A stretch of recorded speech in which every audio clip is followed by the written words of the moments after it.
berdaulat atas hidup. Berdaulat atas hidup.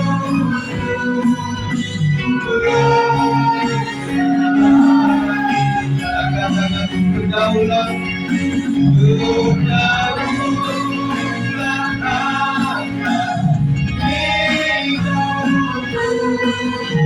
Sekali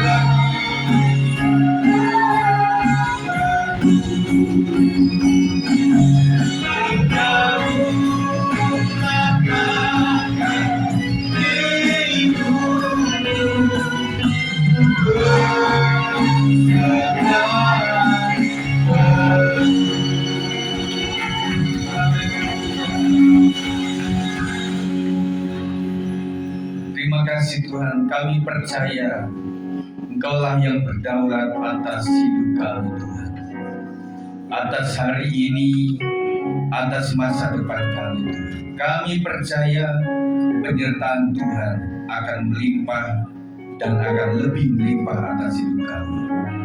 Kami akan belajar pada pagi ini Tuhan, berbicaralah melalui hamba-Mu untuk disampaikan, untuk diberkati. Hamba-Mu diberkati, kami yang dengar juga diberkati. Berikan kami hati seorang murid yang mau mendengar, belajar akan firman-Mu Tuhan.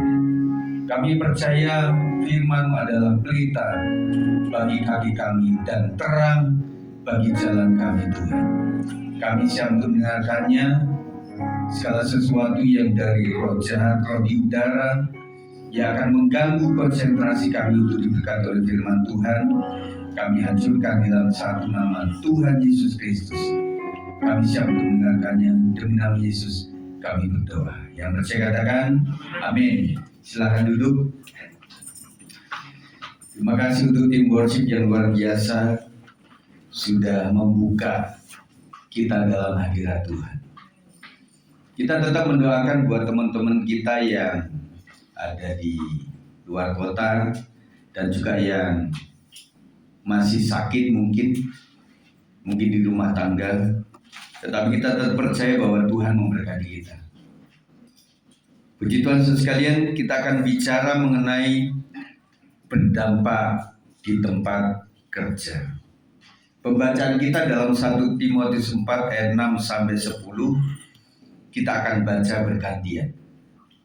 Saya ayat 6 dan kemudian Bapak Ibu Saudara semuanya. Sudah?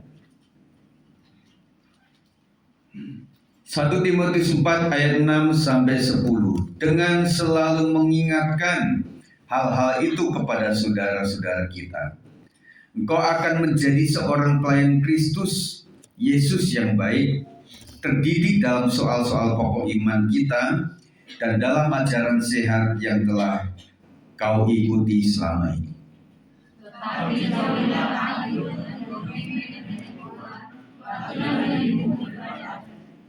Latihan badani terbatas gunanya, tetapi ibadah itu berguna dalam segala hal, karena mengandung janji baik untuk hidup ini maupun untuk hidup yang akan datang.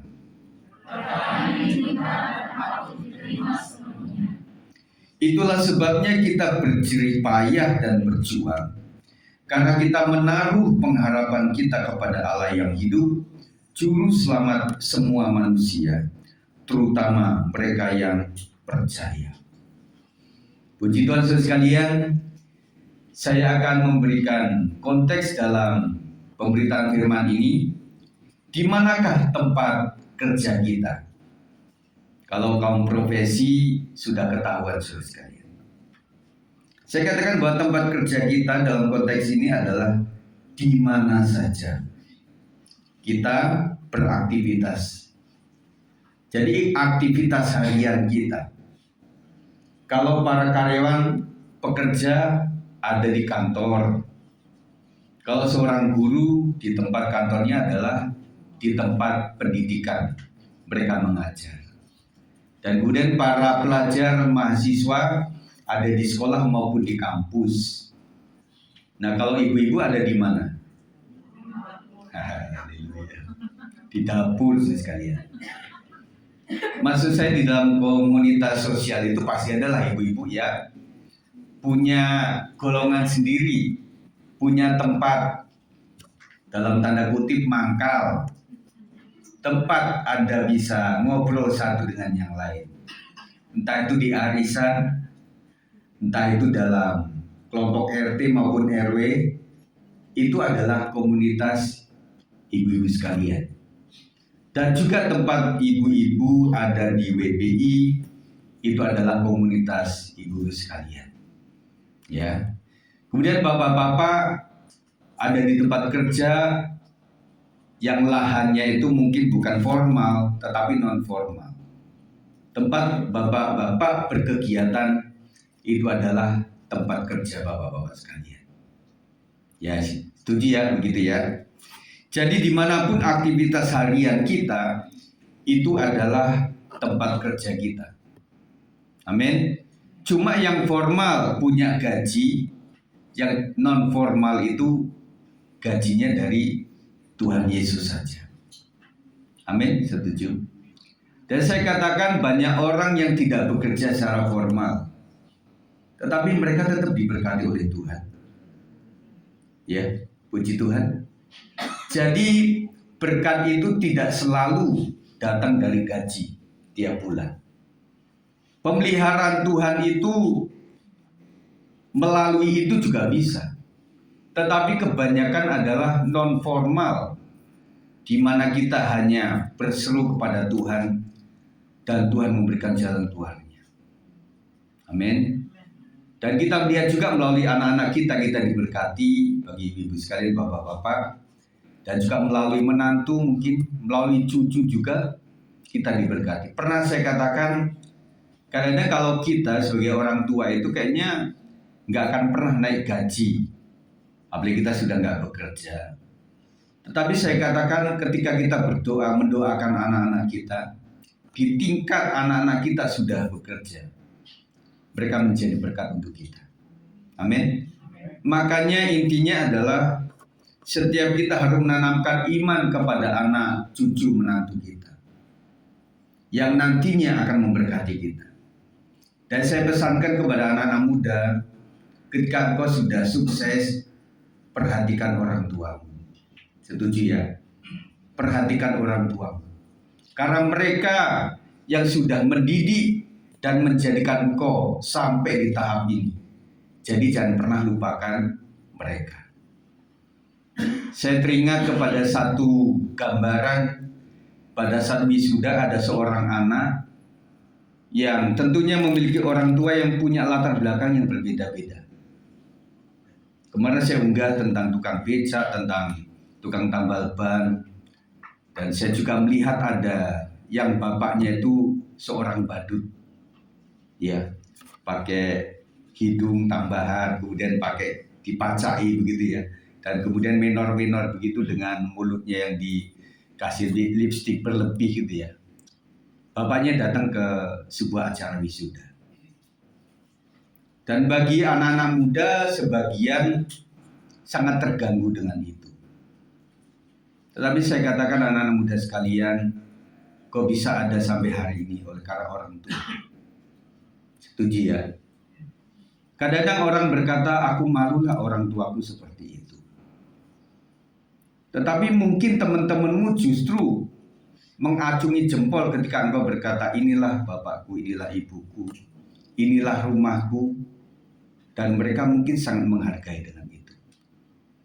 Daripada kita mau ada kelompok belajar, agak nggak bisa tempat saya, tempatnya kecil, masuk gang dan sebagainya. Beberapa kali anak saya Jason juga ada dalam sebuah kelompok belajar. Dan ada seorang anak juga yang rumahnya sederhana. Ya, jadi jangan merasa malu dengan orang tua kita. Karena orang tua kita itulah yang melahirkan kita dan mendidik kita sampai kita ada sebagaimana ada sekarang ini. Setuju anak-anak muda ya? Dan pasti orang tua akan setuju dengan ini. Ya, hormati orang tuamu dan kau akan panjang umur dan diberkati oleh Tuhan. Amin.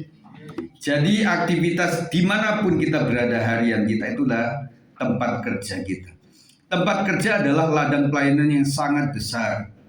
Banyak orang menghabiskan sebagian besar waktunya di tempat kerja, sehingga di sanalah kesaksian kita diuji. Kita bandingkan Bapak Ibu sekalian jemaat Tuhan, kita di gereja cuma berapa waktunya. Kita latihan berapa waktunya. Tetapi kalau saudara Bapak Ibu sekalian ada di tempat kerja, itu begitu panjang waktunya. Dari hari saja Senin sampai Jumat, ada yang sampai Sabtu, bahkan karena lembur ada sampai Minggu. Dan itu hampir setengah hari lebih, hampir seharian bertemu dengan mereka. Betul? Kalau kita ketemu di sini memang luar biasa. Sesama garam dunia, sesama terang dunia. Tetapi kalau di tempat kerja itu begitu beragam. Ada banyak orang yang beragama non-Kristen. Artinya bahwa ladang itu lebih banyak ada di tempat kerja kita. Ya. Jadi banyak orang menghabiskan waktu sebagian besar waktunya di tempat kerja sehingga di sana kesaksian kita diuji. Kembali saya ingatkan kita adalah terang dan garam dunia. Terang itu baru muncul atau terlihat ketika ada dalam gelap. Betul ya? Dan garam itu akan terasa ketika ada dicampurkan dengan zat lainnya.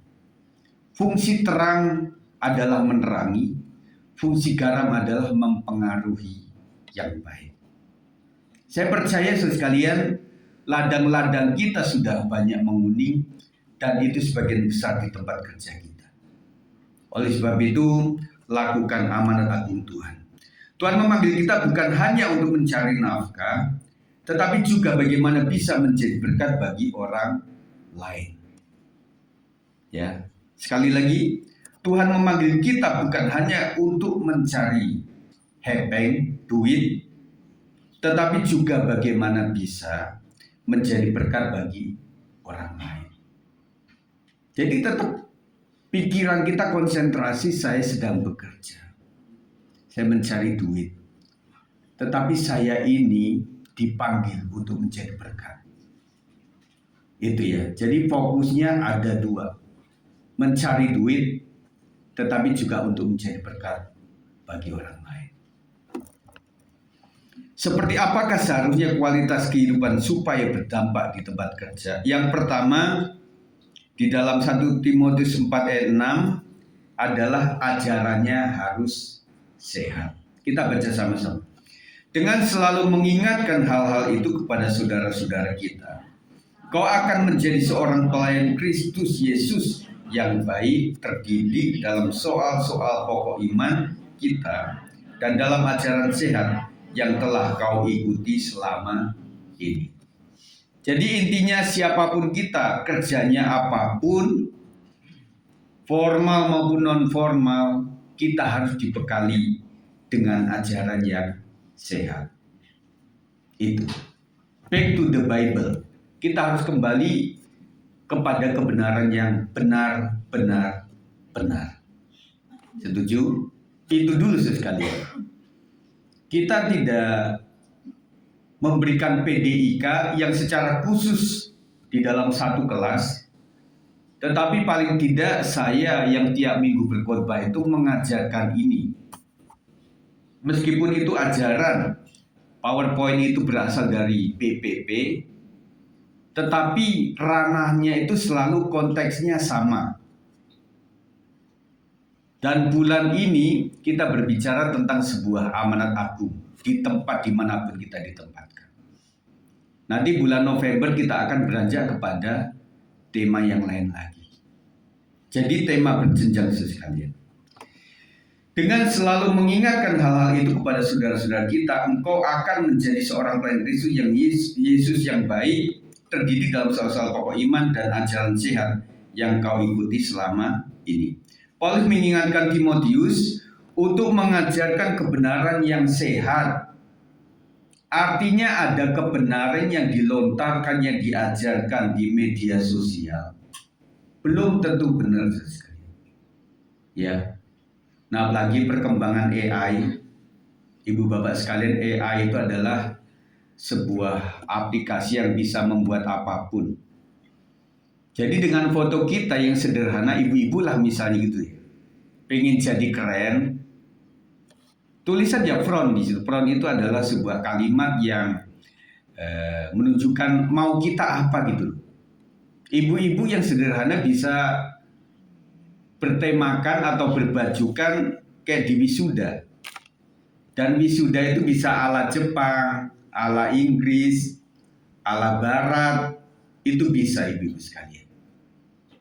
Dan beberapa kali saya lihat di Facebook ya terutama, bukan Facebooknya yang nggak benar, tetapi ada sebuah berita-berita duka yang dilontarkan di situ. Ibu-ibu jangan kok langsung percaya, oh iya, Soimah meninggal. Enggak, saudara sekalian. Dan kemudian, oh Kang Sule udah innalillahi wa innalillahi. Faktanya enggak begitu ibu sekalian. Ya bapak-bapak sekalian. Dan teman-teman muda yang suka scroll-scroll itu kadang-kadang belum tentu benar. Makanya check and recheck. Tidak selalu benar. Nah, apalagi sekarang sedang digaungkan tentang hal-hal yang politis, masih bisa dipelintir kemana-mana. Ya, harus hati-hati. Untuk mengajarkan benar dengan sehat, karena integritas ajaran akan mempengaruhi integritas hidup. Titus 2 ayat 7, 1, 2, 3. Dan jadikanlah dirimu sendiri suatu teladan dalam berbuat baik. Hendaklah engkau jujur dan bersungguh-sungguh dalam pengajaranmu. Tidak boleh kompromi dengan nilai-nilai dunia yang bertentangan dengan firman Tuhan.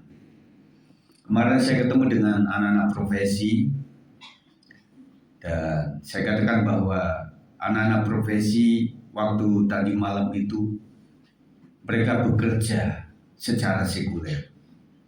Tetapi 100% yang hadir tadi malam itu mereka juga melayani Tuhan. Tepuk tangan buat anak-anak profesi. Puji Tuhan. Jadi kami sebagai gembala sangat bangga dan juga terharu dengan keadaan ini. Saya percaya kau sudah habis-habisan untuk dunia. Tetapi jangan lupa habis-habisan untuk pekerjaan Tuhan. Setuju? Yang non formal juga begitu. Kau sudah banting tulang untuk mencari nafkah. Jangan lupa untuk melayani Tuhan. Menjadi seorang pendoa, menjadi seorang yang bersaksi melalui vokal group, bisa dengan dancer yang anak-anak muda. Ibu-ibu juga boleh kalau mau dancer di tempat ini. Pilih yang bomber-bomber gitu ya, supaya mereka dancer di sini. Nanti saya utus Kak Michelle untuk melatih ibu-ibu sekalian. Bercanda ibu-ibu sekalian. Nah, artinya banyak wilayah yang bisa kita gunakan untuk melayani Tuhan di tempat ini. Amin. Dan bahkan saudara sekalian, kita melihat bahwa orang itu suka yang terlihat. Artinya berkhotbah, di mimbar, menjadi pelayan yang bisa disorot, bisa difoto. Setiap minggu terupload kelihatan bahwa engkau melayani Tuhan. Tetapi kadang-kadang yang tidak terlihat itu yang paling penting. Di dalam tubuh ini yang terlihat kan ini, tubuh kita yang kelihatan itu. Tetapi yang namanya paru-paru, ginjal, hati, jantung, itu tidak terlihat. Tetapi itu sangat penting. Betul? Makanya jadi pelayan Tuhan tidak selalu yang bisa show up. Tetapi di rumah ketika engkau berdoa untuk pelayan Tuhan, saudara ingat pagi-pagi, puji Tuhan mau itu sudah kasih jadwal bahwa minggu ini mereka berlatih jam 7. Ibu-ibu dari rumah saja doakan dalam nama Yesus supaya latihan bisa beres dengan baik. Karena namanya melayani pekerjaan Tuhan itu selalu ada tantangannya saudara sekalian. Dan pada saat mereka mau latihan saya dengerin kok nggak bunyi-bunyi gitu ya. Kemudian Bang David ke atas, Pak Gem, itu mixernya nggak nyala. Waduh, kemarin kan nyala. Profesi nyala, ada anak-anak rumah rohani yang latihan juga nyala. Akhirnya saya turun, benar memang nggak bisa itu. Dan akhirnya saya bilang, ya sudah, kita kembali kepada awal. Jadi keyboard speakernya sini, drum juga speakernya situ. Dan akhirnya saya ambil lagi mixer yang pernah kita pakai.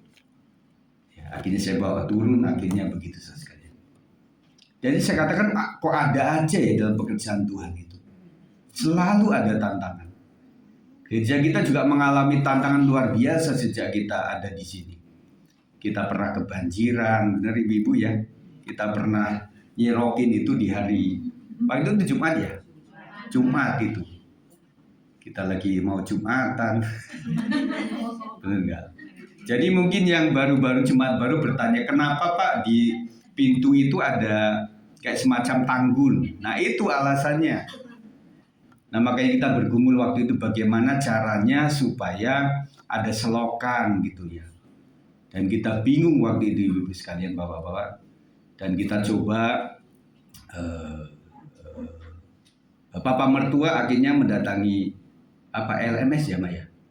Akhirnya itu diajukan supaya kita ada gorong-gorong gitu. Akhirnya dibangun, luar biasa itu udah waktu bangun itu juga beberapa juga nggak nyaman karena kan lempung, tanah air, tanah merah, tahu tanah air ya, tanah plus air gitu. Jadi itu banyak sekali. Dan sampai saya bilang kepada pihak GB Kamboja waktu itu, Pak, saya titip mobil ya, kira-kira 1 minggu. Oh boleh silakan Pak, dicatat aja, gitu. Sampai kita usikan itu. Jadi sekalian. Kemudian lagi mengenai ini juga, kita kan hampir 2 tahun ya Pak De Hartono sama Pak Tri juga tahu itu. Waktu kita menggali sebelah Bang Dede itu. Karena itu air muncul, nanti nggak ada lagi. Makanya ada anak muda, Bugem, beli aja itu kayak yang kuning itu ya. Bawa sini basah. Kalau pas basah gitu ya. Nah waktu itu memang saya kontak ke Hermina juga global. Karena itu waktu itu airnya masih bening. Dan bahkan Papa bilang, Kit, kayaknya ini air bersih. Kita bisa tampung aja untuk jadi air isi ulang gitu ya. Namanya Papa mertuaku kan juga marketingnya juga, pokoknya ada apa? Bagaimana jadi duit gitu ya. Lagi kita bingung lama ya ibu sekalian sampai kita tanggul ke situ. Akhirnya tanggul yang situ paling itu ngerembes juga. Nah kemarin itu memang ada tukang kita ya, dia bagus juga. Artinya ini kok ada air, nah dia bor itu. Bor ke keramik itu 2, terus yang di dalamnya juga 2. Nah ternyata setelah dibor sekalian, malam itu keluar ibu-ibu atau bapak-bapak yang pernah mencium ya beberapa kali di sini kok baunya comberan. Ternyata itu air ipal, saudara. Tahu ipal? Itu artinya kotoran, ya maaf kata kencing manusia ya termasuk tinja plus kayak zat kimia obat-obat begitu. Nah itu kan di situ hitam, nggak tahu sekarang masih ada nggak. Nanti bisa ibu-ibu, bapak-bapak lihat di situ yang ada itu got itu yang ada besinya itu, lihat di situ. Nah itu keluar di situ ibu sekalian. Waduh saya hancur hati, aduh Tuhan ini mendekati minggu ini ya, mendekati mau Natal. Akhirnya kita bingung sama tukang gimana ya. Apakah kita harus ini disalurkan ke kamar mandi lagi? Istriku bilang mau udah dibuat bagus-bagus mau dirombak lagi nih kamar mandi gitu ya. Akhirnya saya WA ke pihak Hermina yang saya sondi juga ya di grup jemaat itu. Pak tolong ini kayaknya harus dicek ulang gitu ya. Nah akhirnya pihak Hermina datang juga, istriku juga datang langsung ke pihak situ. Akhirnya pada datang ke sini. Nah akhirnya kemarin itu pernyataannya meneguhkan. Orang Hermina bilang, oh iya Bu, Pak ini memang benar, ini ipal kami, gitu ibu saya. Jadi akhirnya oke, fix, berarti ini dari situ. Akhirnya mereka ngutus tukang di situ 3-4 orang untuk menggali yang dulu Pak De Hartono sama Pak Tri gali itu digali, bener sekali. Disuruh numpuk air di situ. Akhirnya saya tanya pada tukangnya, Pak, pasti di sini memang ada paralon? Ada, Pak. Oh iya. Jadi 2 konfirmasi, iya memang ada paralon. Dan kemudian saya bilang, ini gimana ya? Udah, sementara ipalnya ditutup dulu, dan kemudian ada yang lebih tingginya datang, ya Pak, kayaknya kita akan tutup itu karena paralon yang sudah umur, apalagi dialirin oleh ipal, yang kimia-kimia gitu mungkin kropos-kropos, nggak tahu kroposnya di mana. Jadi kita akan bikin saluran baru saja, atau bikin tandonan begitu. Puji Tuhan, saya bersyukur gitu ya. Jadi pergumulan kita luar biasa, teman-teman sekalian. Meskipun kita relatif kecil secara fisik, tetapi Tuhan ada. Amin. Jadi beberapa hal, termasuk pernah di semen juga kan waktu itu, tembok, pintunya maksud saya. Waktu itu juga. Jadi saya melihat bahwa apa-apa yang nggak suka sama gereja dan orang-orang tersebut sudah dipanggil Tuhan. Ya, jadi orang-orang yang ingin zolimi tanda kutip gereja, kayaknya satu-satu hilang. Makanya hati-hati saudara terhadap gereja Tuhan, karena Tuhan yang membela. Amin. Nah, makanya saya senang sekali dan akhirnya udah mixer kembali lagi. Ya, puji Tuhan, kita lanjutkan lagi. Penting sekali untuk memiliki ajaran yang sehat, untuk selanjutnya hidup yang sesuai firman atau ajaran itu. Hal inilah yang akan menjadi teladan bagi orang lain di tempat kerja. Yang kedua, giat beribadah. 1 Timotius 4 ayat 7-8, 1, 2, 3. Tetapi jauhilah tahayul dan dongeng nenek-nenek tua. Latihlah dirimu beribadah. Di situ dulu. Nah, ini benar juga ini firman. Dongeng nenek-nenek tua, memang nenek-nenek tua. Nah, bagaimana caranya untuk menjauhkan diri dari tahayul dan juga dongeng nenek-nenek tua? Kalau saya dulu sering diceritain sama nenek saya tentang dongeng-dongeng sekalian. Tetapi ada sifatnya tahayul. Tahayul itu contohnya begini. Kalau misalnya lagi beduk itu jam 12 siang, kamu jangan duduk di pintu, nanti setan lewat. Begitu ya. Jadi berbagai hal seperti tahayul kayak gitu, dan waktu kita jalan ke kuburan, permisi anak babi mau lewat. Bener gak? Udah manusia ganteng-ganteng dibilang anak babi. Nah, itu adalah tahayul yang kita juga, karena nenek-nenek kita itu memang cerita, akhirnya kita yain gitu loh, amin. Nah, cara mengatasi itu, teman-teman jemaat sekalian, kita harus rajin beribadah. Datangkan, hadirkan Tuhan di dalam kehidupan pribadi kita, supaya terfilter, ya. Latihan badani terbatas gunanya, tetapi ibadah itu berguna dalam segala hal, karena mengandung janji baik untuk hidup ini maupun untuk hidup yang akan datang. Latihan jasmani memang penting, ya, jogging dan sebagainya itu penting sekali. Tetapi latihan rohani lebih bermanfaat untuk hidup sekarang dan yang akan datang. Saya percaya latihan badani itu memang untuk menyehatkan kita dengan cara apapun, diet atau jogging atau bulu tangkis, kemudian sepak bola atau main sepeda, naik sepeda. Kan jalur sepeda sudah diadakan, tetapi nggak ada yang naik sepeda. Bener ya? Jadi Margonda itu kan full tuh, sudah dikasih jalur sepeda gitu. Yang ada bukannya sepeda, kadang motor-motor yang ke situ ya. Dan bersyukur kemarin itu kayaknya Depok ya dapat penghargaan dari Muri dengan 1171 penari di hari Sabtu kemarin. Ya. Nah, kita lihat bahwa latihan itu sangat bagus, tetapi terbatas. Dan kebanyakan saya teringat dengan satu tokoh olahragawan yang luar biasa yang menjaga badannya itu. Siapa itu Pak? Yang bukan, yang Jawa. Hercules. Agung Hercules, jangan Hercules doang. Agung Hercules, dia luar biasa badannya. Tetapi akhirnya ia meninggal juga. Ya. Ya, ibu-ibu bisa lah yang namanya medicure, pedicure atau diangkat-angkat ini sampai. Tetapi yang namanya umur tetap saja. Nanti jadi top. Ingat apa top? Apa top? Tua, ompong, peot. Tetap aja lah yang namanya jasmani kita seperti itu.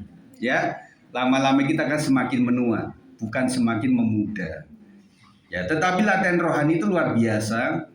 Artinya hari ini kita beribadah dan ibadah kita, doa-doa penyembahan kita, doa-doa kita pada Tuhan, melakukan firman Tuhan itu akan berdampak kepada keturunan kita. Setuju? Itu akan berdampak. Jadi orang-orang yang percaya, yang mendoakan anak cucu menantunya itu tidak pernah sia-sia. Doa mereka akan dijawab oleh Tuhan. Dan membuat kita sudah meninggal, tetapi upah doa kita tetap berjalan terus. Amin. Doakan anak-anakmu waktu engkau sudah meninggal, itu akan didengar oleh Tuhan. Apa maunya kita terhadap anak cucu menantu kita? Kita doakan terus kepada Tuhan. Kebiasaan rohani yang sehat adalah yang pertama setia berdoa. Mari ibu sekalian, bapak-bapak, saudara-saudara yang dikasihi oleh Tuhan, belajarlah berdoa dengan sungguh. Berdoa yang bisa menjebol, yang mengandung iman yang luar biasa. Tidak cuma berdoa formalitas. Tuhan Yesus, saya mau makan, Tuhan berkati, supaya menjadi kekuatan bagi tubuh saya. Terima kasih Tuhan, haleluya, amin. Itu doa formalitas. Anak dikasih catatan dan kemudian suruh baca, suruh menghafal, mereka bisa melakukan itu. Tetapi yang doa yang sungguh-sungguh itu benar-benar polos, saudara. Kemarin kita bicara tentang kerendahan hati. Jadi polos itu apa adanya gitu. Dan suatu saat ada ilustrasi begini. Seorang anak kecil yang diajarin itu adalah doa makan. Tuhan berkati makanan ini. Amin. Nah, suatu saat ada sapi yang mau datang ke dia.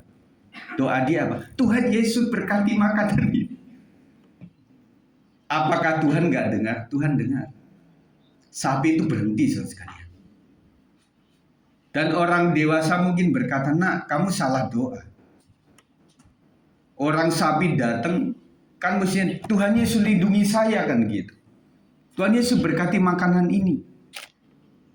Tetapi Tuhan Maha mendengar. Dan firman Tuhan mengatakan bahwa apa yang kita doakan itu kadang-kadang kurang, masih banyak kurang. Tetapi Roh Kudus mendoakan kita secara full. Amin. Contohnya gini ibu-ibu sekalian. Misalnya Bu Femi ini dari Sawangan. Mau ke gereja, mau WPI atau mau berlatih gitu ya. Doa Bu Femi apa? Tuhan berkati perjalanan saya untuk sampai di gereja. Amin. Apakah pernah Bu Femi misalnya mendoakan, jauhkan saya daripada God, jauhkan saya daripada paku-paku, jauhkan saya daripada orang-orang yang sen kiri belok kanan, jauhkan saya daripada kerumunan orang-orang banyak, jauhkan saya daripada kempes ban, jauhkan saya daripada rantai motor yang berantai supaya nggak putus, jauhkan saya daripada aki yang ngadat. Ibu ini ketawa. Karena Mama Anggi saya tahu kemarin saya tanyain, Bu nggak WBI Bu? Oh iya puji Tuhan lah, saya bisa mengambil rapot Anggi itu akinya masih aman-aman saja begitu. Nah kita kadang-kadang nggak pernah mendoakan selengkap itu, ya. Nah kalau Bu Femi atau siapapun mendoakan selengkap itu kayaknya kita telat latihan di sini, betul nggak? Tetapi Tuhan tahu itu. Dan bahkan sungguh unik aneh. Waktu kami punya mobil kecil yang Sikutu, saya bilangnya Chevrolet itu. Saya doakan itu waktu mau ke Bandung itu. Kita doakan karena mobil itu tua, kecil, cc-nya 800. Kok sudah di tol itu sudah sekalian, satu kekecilan, dua nggak kuat. Wah repot ya. Makanya setelah mobil itu saya ambil Corona yang 2000 cc. Panjang sekalian. Saya mendoakan itu sekalian. Tetapi tetap waktu di tol itu mogok. Sampai derek itu datang kok. Waduh saya gimana sih bawa si Yafet sama Jason ya waktu itu. Panas-panasan sih. Setiap saya pergi, saya bawa sekring itu sampai segini loh. Banyak gitu loh. Karena kalau udah malam nyalain lampu, pasti paginya meleleh. Ya makanya saya siapin itu. Nah kita sudah doa. Kadang-kadang juga tetap ngalamin seperti itu. Saya ingat waktu itu Pendeta Barmius itu bisa ditolong. Pendeta Barmius yang anak-anaknya protes, Pak, bukannya kita sudah berdoa tadi, kita kan mau melayani Tuhan, tetapi mobilnya mogok di tol sekalian. Tetap terjadi. Nah makanya saya ingat sekali bahwa kita minta supaya Tuhan melindungi kita. Tetapi ada kadar di mana Tuhan mengizinkan kita untuk mengalami itu. Ya. Jadi orang yang suka berdoa pun kadang-kadang tidak lepas daripada masalah. Contoh yang indah yang baik itu adalah Ayub. Ayub adalah orang yang saleh. Betul, bukan Pak Saleh. Tetapi orang yang saleh tetapi sampai mengalami ujian yang luar biasa. Tubuh jiwa roh mengalami tantangan yang luar biasa. Makanya teman-teman sekalian ketika engkau merasa hidupmu penuh dengan tantangan, ingat Ayub. Ya, ingat Ayub. Dia orang baik, orang saleh, tetapi tetap diuji oleh Tuhan. Dan kemarin minggu saya cerita tentang stand up comedy, yaitu Mongol, yang dia bilang saya itu kehilangan uang 52 M. Itulah yang saya kumpulkan selama stand up.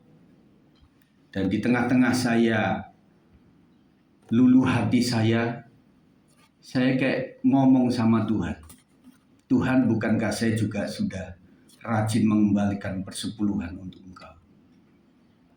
Dan di suatu saat dalam renungan dia, seperti Tuhan bicara dalam hati dia. Memang masih kurang kasih karuniaku kepadamu. Wah dia kaget sekali. Akhirnya untuk mengukur itu, menguji itu dia tanya ke dokter. Dok, kalau misalnya saya tanpa BPJS saya stroke, ya, itu kira-kira pengobatan biaya per hari berapa? Dia bilang sekian juta.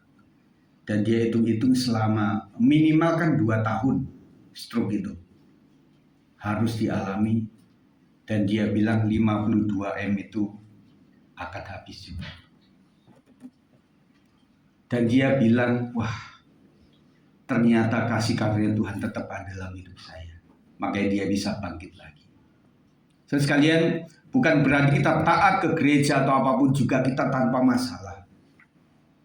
Tetapi harus diuji iman kita sampai kita menghadapi masalah yang sepelik apapun juga, yang secara logis seharusnya saya kecewa sama Tuhan. Maka saya munculkan lagu itu. Ajarku tetap percaya. Meskipun tidak sembuh, meskipun tidak ada mujizat, itu adalah iman yang sejati. Yang kedua, setia membaca firman Tuhan. Hari kemarin adalah hari terakhir sampai Wahyu 22. Dan hari ini saya memulai dengan Kejadian 1 sampai 5. Nah, mumpung lagi awal saudara sekalian, saudara taati saja. Kurang lebih jamnya itu ada 24 jam lah. Dari mulai setelah malam atau dari pagi, saudara baca pelan-pelan. Melalui audio juga bisa. Saya beberapa kali juga mendengarkannya melalui audio. Meskipun reng-reng gitu, karena kita ngantuk juga ya. Jadi kayak mendengarkan kan kayak drama radio zaman dulu. Drama Kumbara, Saur Sepuh, Nini Pelet. Kayak zaman dulu itu ya. Tetapi ya udah yang bisa saya lakukan supaya lebih efektif. Dan kemudian memberikan hidup untuk melayani. Jadi kebiasaan rohani yang sehat adalah berdoa, membaca firman, memberikan hidup untuk melayani. Jadi orang beragama Kristen itu tahu siapa Tuhannya, tahu apa Alkitabnya, tahu tempat di mana dia harus beribadah. Amin. Makanya taati 3 ini dan saudara akan memiliki iman yang luar biasa, memiliki kebiasaan rohani yang sangat sehat. Terus sekalian, kemarin saya lagi bersih-bersih di sekitaran kosan itu, saya coba perbaiki jemuran itu, ada satu orang yang dia tuh kebablasan ke sini. Saya tanya, Pak mau kemana? Oh Pak, sini nggak bisa langsung ya? Nggak bisa Pak. Nah kemudian dia, Salom Pak. Kenapa Pak Salom? Saya lihat ini gereja ya. Saya baru tahu di sini ada gereja gitu. Terus saya bilang, Bapak tinggal di mana? Sekitar DTC gitu dia bilang.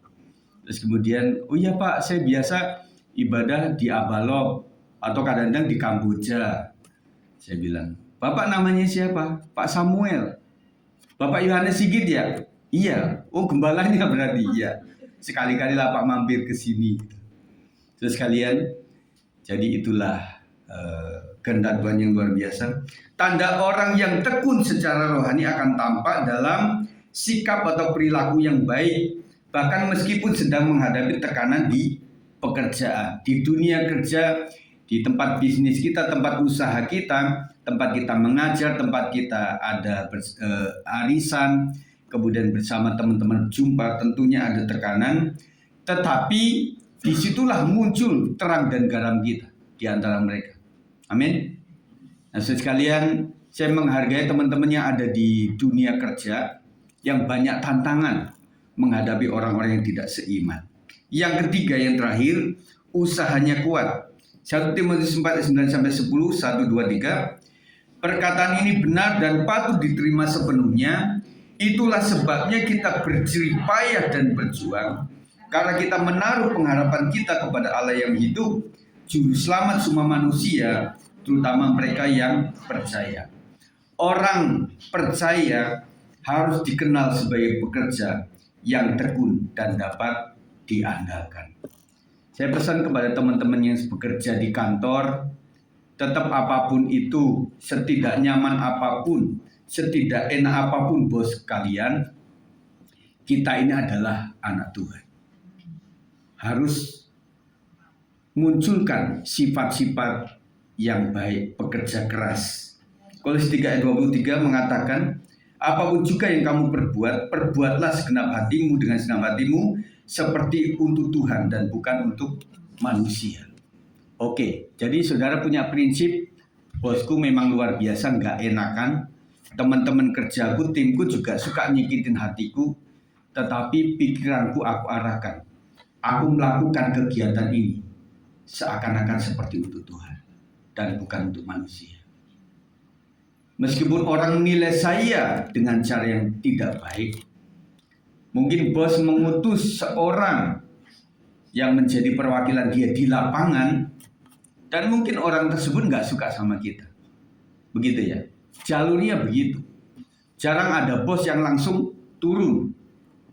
Makanya waktu KTM itu turun-turun, banyak orang bertanya, kenapa engkau gubernur tapi masih ngurusin puncak begitu ya, masih ngurusin seperti itu.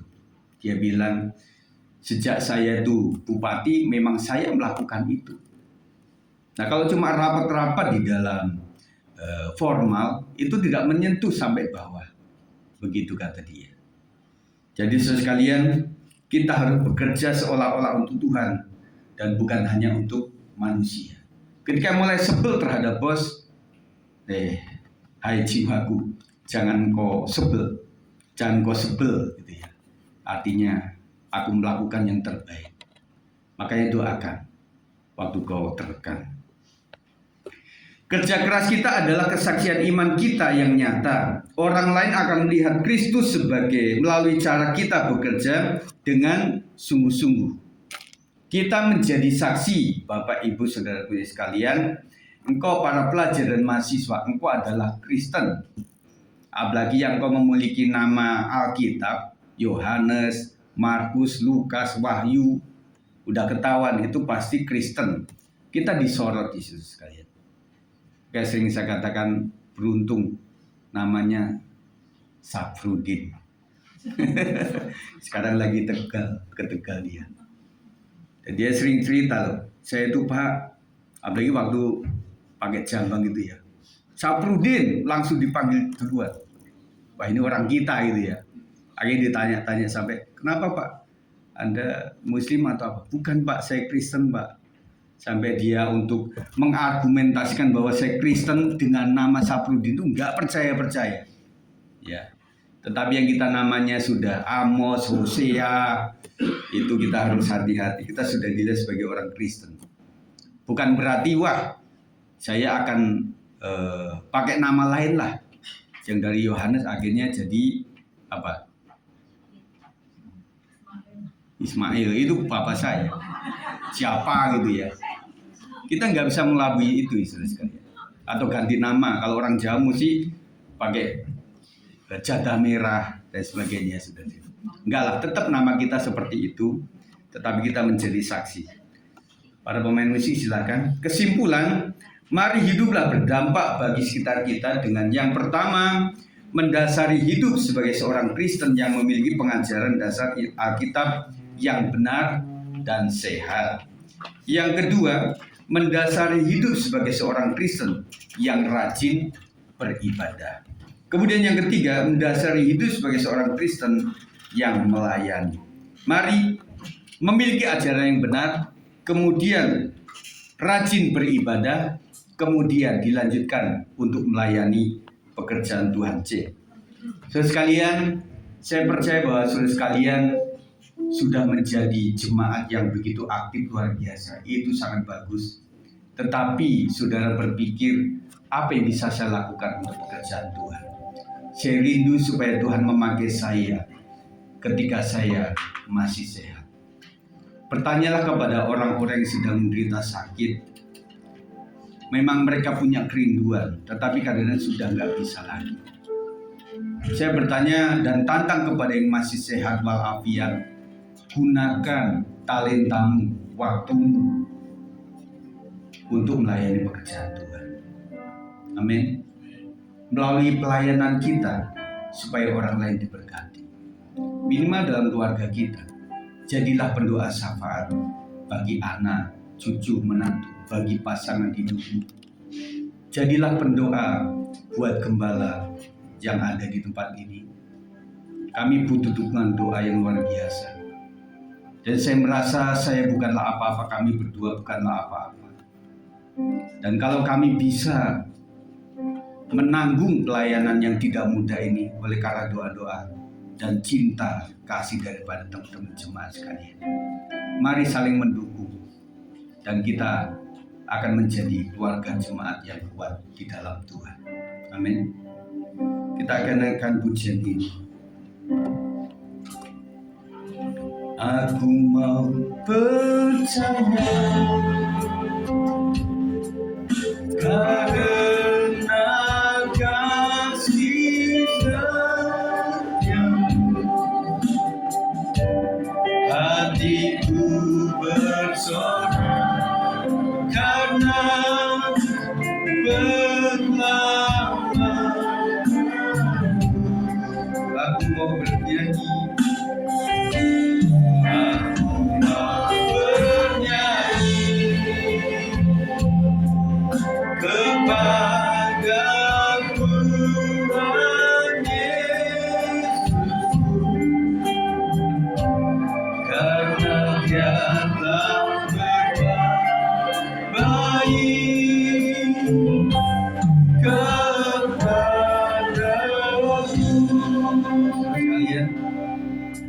Nanti Pak Thomas bisa berdoa untuk kita sekalian, saudaraku. Kalau kita mengagungkan Tuhan, kita melayani pekerjaan Tuhan, bukan karena supaya Tuhan baik, amin, tetapi karena Tuhan sudah baik dalam kehidupan kita. Saya ulang lagi, kalau kau susah untuk bisa bersyukur, ingatlah siapa kita di beberapa puluh tahun yang lalu. Kita bukanlah apa. Kalau kita dimuliakan oleh karena kita melayani pekerjaan Tuhan. Coba saudara bayangkan ketika saudara bukan menjadi pelayan yang setia. Saudara dapat kemuliaan dari mana? Mungkin secara ekonomi kita bukanlah orang yang banyak duit.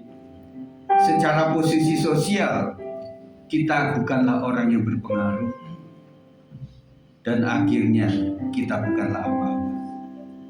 Tetapi kalau kita bisa melayani, itu adalah sebuah kehormatan.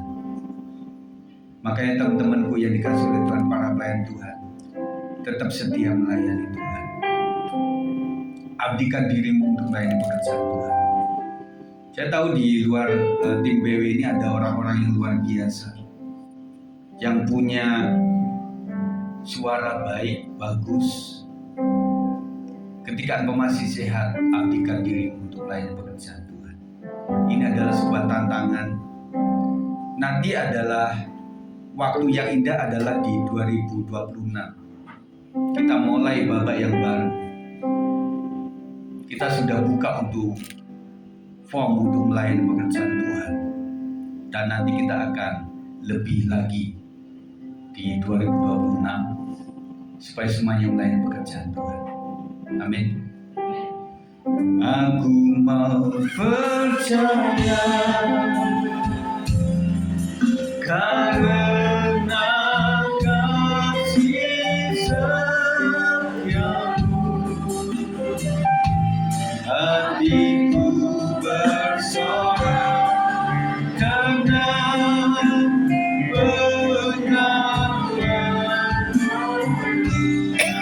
aku mau bernyanyi, mari Pak Thomas. Aku mau bernyanyi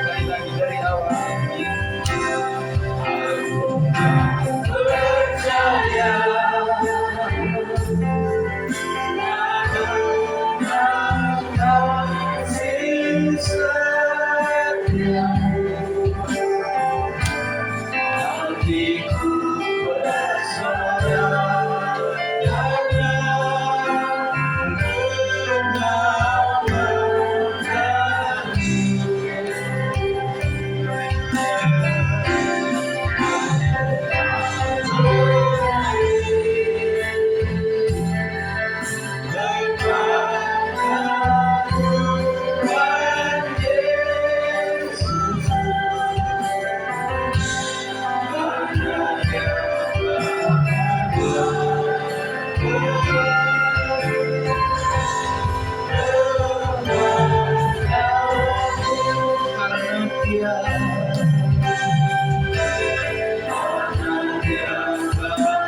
ya.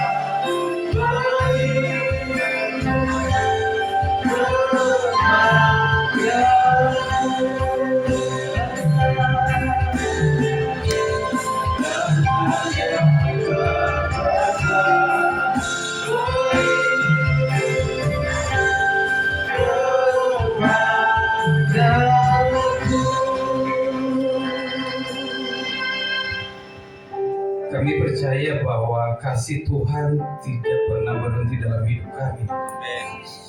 Di saat kami lemah sekalipun, di saat kami tak berdaya, disitulah Tuhan tidak pernah terlambat untuk menolong setiap kami.